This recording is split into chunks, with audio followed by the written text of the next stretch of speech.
Para entender por qué se le llama el final de la historia, debemos comprender que parte con la llegada y aplicación de la democracia liberal, pues como Fukuyama afirma, con el triunfo de la democracia liberal, la historia ha llegado a su fin.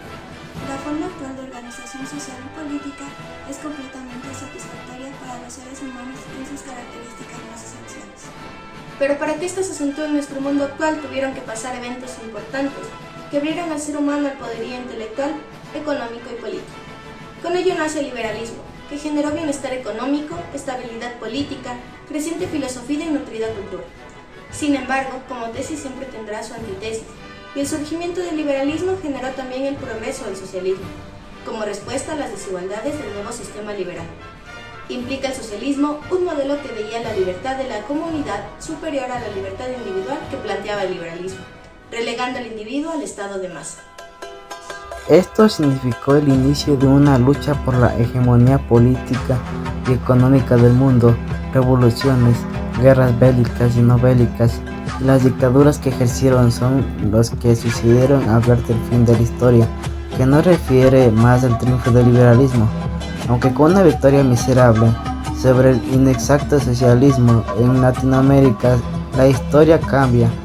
La lucha entre liberalismo y socialismo en este contexto datan de un fracaso de ambas ideologías, pero también data de la insistencia por el funcionamiento a lo tiránico y despótico de una de ellas.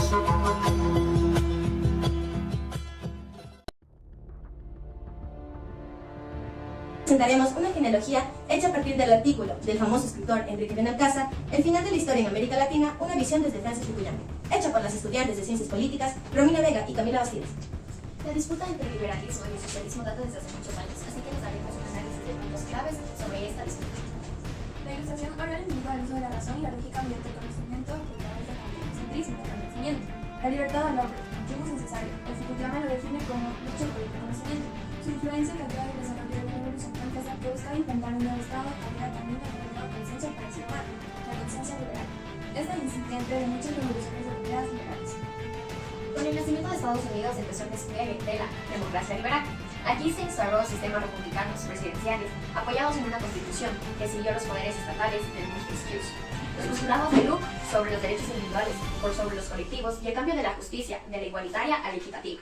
Le sucedió inevitable el surgimiento de la opositora a la realización del capitalismo financiero y el liberalismo político, el socialismo.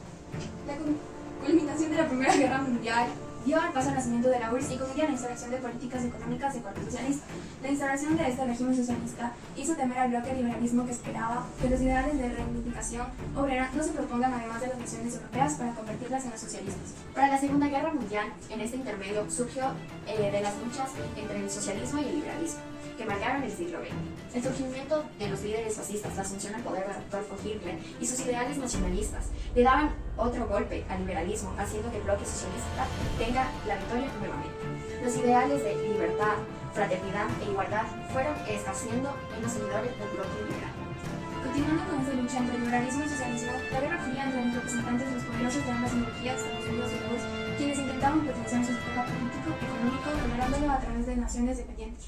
Empezó una disputa, aunque no bélica, pero sí ardua, destacando una carrera armamentaria, un ámbito científico con múltiples logros como bases espaciales, hicieron de esta guerra una de las más grandes disputas ideológicas de la historia. Esperamos que les haya quedado claro la genealogía entre la lucha del socialismo y el liberalismo en la Segunda Guerra Mundial. A continuación les pasaremos con nuestro compañero Jorge Boposita, el que les hablará sobre los acontecimientos que surgieron en Latinoamérica en el siglo XX. El siglo XX en Latinoamérica. Empezó el liberalismo a ganar terreno con la Alianza para el Progreso.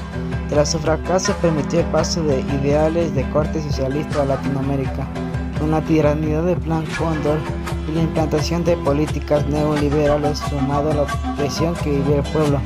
Se prolongó un sentido anticomunista que atentó contra miles de vidas humanas y se excusó bajo proteger a Latinoamérica del socialismo. Fueron las dictaduras y la conservación de modelos coloniales lo que ha mantenido a Latinoamérica como una periferia. Concluye este periodo con el retorno a la democracia liberal de los países que estuvieron bajo las dictaduras.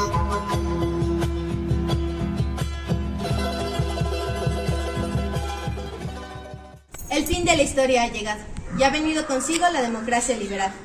Fukuyama afirma que el triunfo de las democracias liberales tras la aceptación globalizada del liberalismo fue el efecto de la caída del socialismo.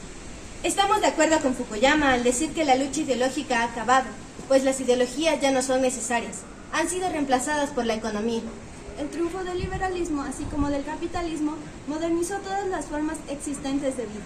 Y aunque sigue generando desigualdades, no cabe duda su gran poder contractual de libertad individual, política y económica, capaz de modelar un gobierno para que llegue a adaptarse a cualquier cambio social y económico.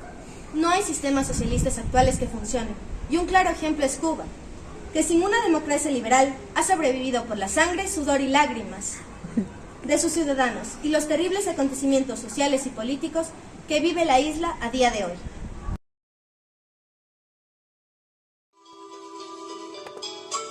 Es fundamental destacar que el final de la historia no implica el estancamiento, sino el inicio de una nueva época.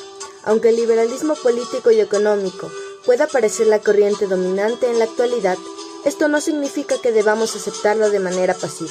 Al contrario, debemos utilizar nuestra capacidad de autorreconocimiento y autoafirmación para establecer nuestra propia postura frente a la perspectiva histórica global como latinoamericanos. Nuestra perspectiva latinoamericana en la construcción de la historia nos permite romper con las visiones hegemónicas y aportar una mirada única que enriquece la diversidad y promueve la justicia social.